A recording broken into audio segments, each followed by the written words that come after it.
सो आज का दिन हम अपने X5 में ही सारा ब्लॉग करेंगे। जितने भी क्लिप्स होंगे इसी में रिकॉर्ड करेंगे। अगर कोई क्लिप मुझे आईफोन से लेना पड़ता है तो वो मैं मेंशन कर दूंगा कि भाई ये आईफोन से लिया गया है। और सबसे बड़ी बात है कि आज मैं शूट कर रहा हूँ iLock के अंदर 4K 60 FPS के ऊपर। ठीक है जी, बाकी रिजल्ट देखते हैं इसका क्या आएगा क्या नहीं। और हाल फिलहाल आज हमने जो काम करवाना ना अपनी गाड़ी का, सबसे पहले तो इसको कराएंगे लो। इसकी जो हमने लिफ्ट किट डलवाई है उसको निकाल लेंगे। आईफोन के प्रोरेज में तो मैंने पहले शूट भी किया है, कलर ग्रेड भी किया है, बट आज इंस्टा 360 में पता लगेगा भाई ये क्या कर सकता है क्या नहीं कर सकता। स्टिक को लंबी करके आपको बाहर का व्यू भी दिखा देते हैं।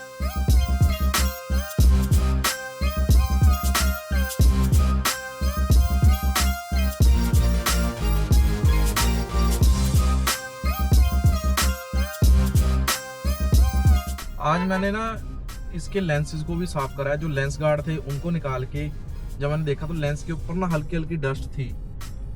तभी इस वीडियो के अंदर ना बीच बीच में डॉट्स दिखते थे जो मैंने पहले रिकॉर्ड करी हुई है। लास्ट व्लॉग में भी ये वाली प्रॉब्लम आई है जब हमने इसका क्विक रिव्यू बनाया था।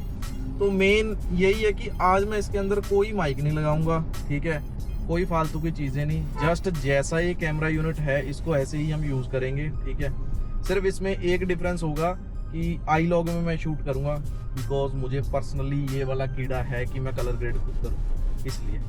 तो फिलहाल हमारे लिए एक छोटा सा चैलेंज हो गया है। जिस शॉप पे मैंने जाना है ना उससे बस 3 गाड़ियां दूर फाटक है और फाटक लग गया है भाई। देखो अब ये फाटक जब तक खुलेगा नहीं तब तक मैंने वहाँ जाना है। वो सामने जो दिख रही है ना आपको शॉप, बस वहाँ पे जाना है।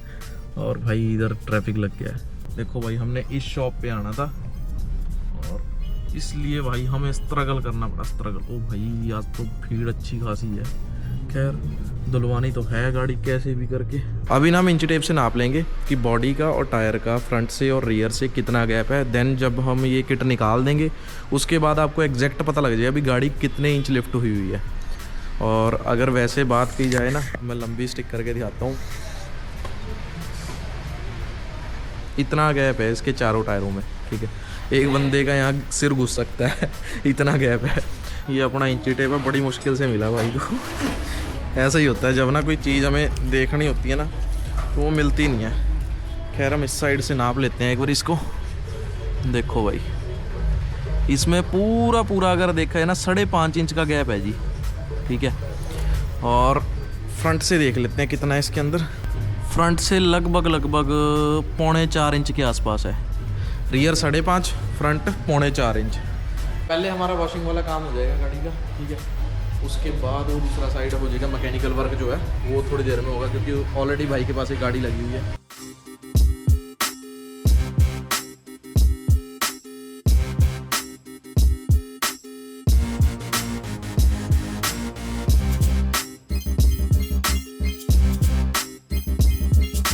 जी भाइयों, सो वॉशिंग तो हो गई है कंप्लीट। करते ज़्यादा टाइम तो काफ़ी लग जाता है, 1.5-2 घंटे लग गए हैं। अभी काम शुरू हो गया। अब किट को अनइंस्टॉल करने का भाई ने गाड़ी जैक पे लगा दी है। अब लगेंगी इसमें घोड़ियाँ। लो जी भाइयों, हो गया काम शुरू।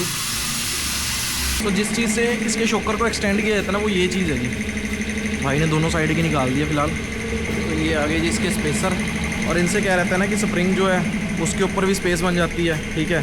और नीचे ये एक्सटेंड वाले जो अपने माउंट है ये लग जाते हैं। और कुछ ऐसे लगा होता है ये स्प्रिंग के पास। तो ऐसा नहीं है अभी ये चीज़ अब निकाल दी तो इसका कोई यूज़ नहीं रहेगा। पर जब भी हमारे कोई ऐसे ट्रिप बनते हैं जहाँ हमें पता है भी रोड कंडीशन बहुत ज़्यादा ख़राब हो सकती है, वहाँ पे हम इसको दोबारा इंस्टॉल करा लेंगे। 1 से 1.5 घंटे का प्रोसेस रहता है ये। अभी पीछे वाले निकल गए हैं, ये तो साथ में हो जाएगा। इस जो फ्रंट वाले हैं इनका सेपरेट करना पड़ता है। ये टायर खुलेगा, शॉकर निकलेगा, इसके ऊपर माउंट है। देन उस माउंट को निकाल के फिर दोबारा फिटिंग हो जाएगी। देखो ये सामान है जी इसका।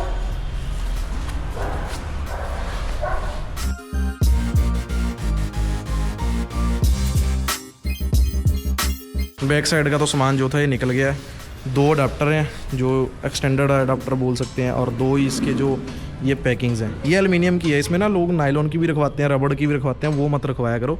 नायलॉन वाली का खतरा रहता है टूटने का, और रबड़ का तो आपको पता ही है उसका भी क्या ही लाइफ है, ठीक है। जो ये वाला सिस्टम है ना ये बहुत बढ़िया है। ये पंजाब में फगवाड़ा से होगा, संधू शोकर करके है भाई, मेन फगवाड़ा के अंदर ही, तो वहाँ से करवाया था ये। तो लगभग 3000-3500 रुपये कॉस्ट आती है इसकी। बाकी गाड़ी के ऊपर भी डिपेंड करता है कौन सी गाड़ी है कौन सी नहीं। जो हैचबैग है उस पर तो 3000-3500 ही आती है। हमने 2 गाड़ियाँ करवाई थी, एक स्विफ्ट और एक ये अपने वाली।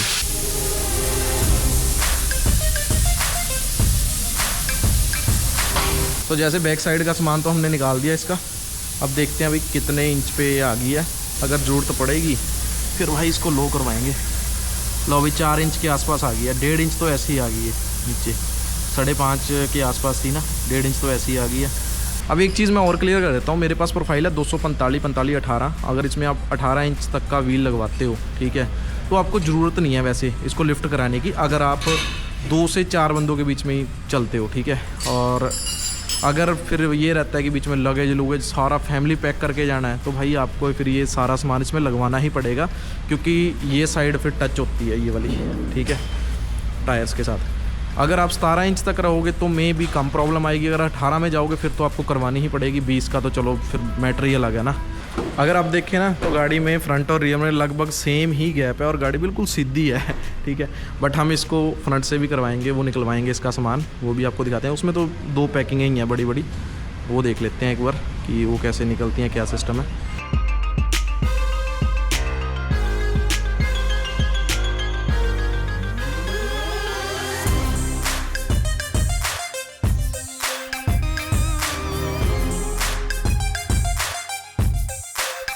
भाई इधर वाले नट ने ना बड़ी दिक्कत करी खोलने में। वो वाला तो झट से खुल गया, ठीक है। इधर वाले ने ऐसी तैसी मार दी खोल। पूरा मशीन का भी जोर लग गया, भाई का भी जोर लग गया।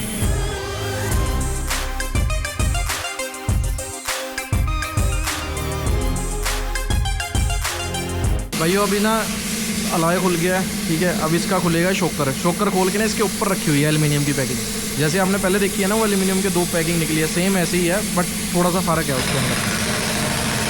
ये शॉकर खोलेंगे, शॉकर खोल के फिर वो पैकिंग खुल गई। बाकी चीज़ें तो ठीक है। मुझे तो ना थोड़ा सा गम सताने लगा है।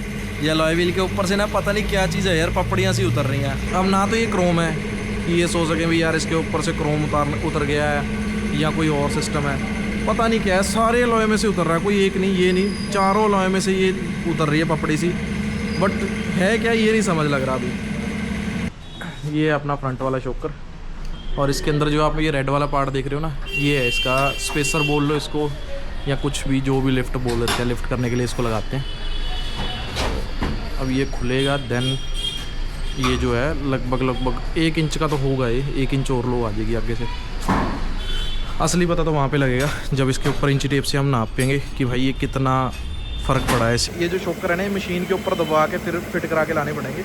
यहाँ पे वो जो क्लैम्प्स है उनके साथ बात नहीं बन रही, काफ़ी हार्ड है स्प्रिंग। सो अभी हम निकल रहे हैं, ये काम करवा के लाते हैं, देन आके इसकी सारी फिटिंग करेंगे। सो भाइयों आए थे भाई के पास, ये मशीन होती है जो ऊपर से इसको दबा के देन नट लग जाता है। तो ये छोटा सा ही प्रोसेस है, और भाई इसको लिए ना ये टूल होना बहुत ज़रूरी है। देखो अब इसमें नट लग जाएगा, देन अपनी जो फिटिंग है वो कंप्लीट हो जाएगी। यही छोटी छोटी चीज़ें हैं भाइयों, ये जब करवाने जाते हैं ना तो बहुत सोच समझ के करवानी पड़ती है। सो भाइयों ये सारा काम करवा के हम ले आए थे, बस अब फिटिंग चालू है। इधर का शॉकर लगने के बाद उधर का, देन अलॉय व्हील फिट, और अपना काम भी पूरा ओके हो जाएगा। भाई ये 4:10 का टाइम होने वाला हो गया, और भाई मैं लगभग 1 बजे के आसपास यहाँ आ गया था, 1:30 बजे। अब यहाँ से काम निबटता है तो जल्दी वहाँ जाते हैं अलाइनमेंट वालों के पास, ये ना हो कहीं ये अलाइनमेंट वाला काम कल पे चला जाए।